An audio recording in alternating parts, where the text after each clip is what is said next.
Why has New York's subway system seen such a dramatic increase in violence? According to new NYPD records, subway crime is up 22% since the beginning of 2024 compared to 2019.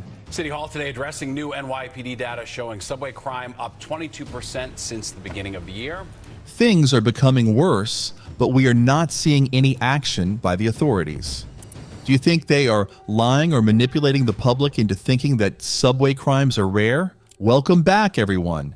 Don't forget to like, subscribe, and hit the bell icon to stay updated on all the latest news. Today, let's dive deep into how Mayor Adams' administration is lying to New Yorkers. Even if we see records of the past few years, we are saddened to say that there are so many incidents. Last year, the NYPD reported a record-breaking 570 felony assaults on trains or in stations in 2023, marking the highest figure in over 2 decades and representing a 53% surge from the numbers observed before the pandemic, reaching the highest level in over 2 decades. A man attacked on a 1 train in Chelsea. A woman slashed and robbed at the Parkchester station in the Bronx. Police tape at a station in Queens after a man was shot in the leg. You feel safe riding the train?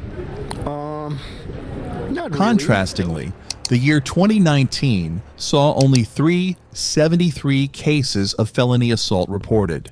The data reveals that the additional 200 felony assaults in 2023 led to such attacks, causing significant injuries, making up 25% of the 2,285 major crimes reported on trains and stations.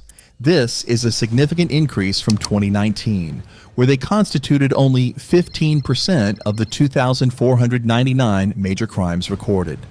After all this data, Adams' administration thinks that these types of incidents are rare. Not only do they dismiss the concern about violent crimes, but they also label it as perception.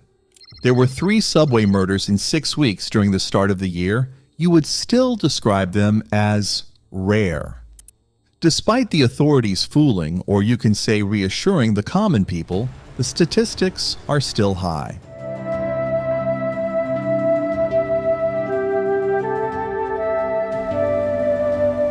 Recently, on March 14, 2024, a 36-year-old aggressor identified as Dajuan Robinson was shot dead on a New York City subway train with his own gun.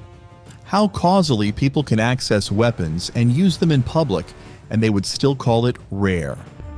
Curious about developments on similar topics? Subscribe now for the latest insights. If we look into the past, NYC's subway has faced challenges with crime, but the recent escalation paints a concerning picture.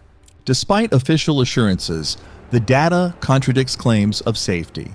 Misleading reassurances have not only minimized the issue, but have also contributed to a disconnect between the city's leadership and its citizens' reality. According to the analysis, the number of murders occurring in the subway system rose from 3 in 2019 to 10 in 2022, with a total of 5 reported in 2023. The data also indicates that within the first quarter of 2024 alone, there have already been 3 murders. In a recent interview on Fox 5, Mayor Adams said, "We are really proactive." And we are really proactive. Remember, you saw that when we... While trying to ensure that everything is under control, and they are working. If we talk about the media ignoring and hushing up this matter is insane. What would you do if it happened to you and your loved ones? Would you still say that such crimes are rare? The mayor revealed that there is an average of 6 felonies every day in the subway system. Adams says the subway system is averaging about 6 felonies every day. He also showed concern about the numbers and wanted the statistics to improve. In order to do that, he implemented 12-hour shifts in NYPD. Mayor Adams confirmed that they have stationed more than 1,000 uniformed officers daily in the transit system. After recent attacks on MTA workers, subway safety is deeply affecting the common people. Last Wednesday, 58-year-old Noreen Mallory An MTA customer service agent sustained a fractured eye socket after being assaulted at the Wall Street subway station. In a separate initiative, the MTA is installing LED lighting at 4 stations. Recently attacked. 58-year-old Noreen Mallory, an MTA customer service agent, has a fracture to her eye socket after being punched last Wednesday at the Wall Street subway station. The issue of safety has to be made a priority. In a different effort to improve conditions underground, the MTA is adding LED lighting to 4 subway stations, including this significant investment showed immediate benefits, as there is an 18% reduction in crime compared to the previous February. People were relying on the authorities' reassurance, but the recent release of data shows the overall felonies in February saw a 15% decline from the previous year. However, the reduction did not extend to serious violent crime. In February 2024, transit users or employees were victims of 76 serious violent crimes, including 2 murders, 1 rape, 38 robberies, and 35 assaults. This represents an increase of 1 serious violent crime over February 2023. Deputy Commissioner of Community Affairs Mark Stewart and Deputy Chief Norman Grandstaff joined a handful of NYPD officers to speak with passengers, all part of an effort by the city to increase NYPD visibility on mass The transit. decline in the percentage of New Yorkers who feel safe using the subway during the day is telling.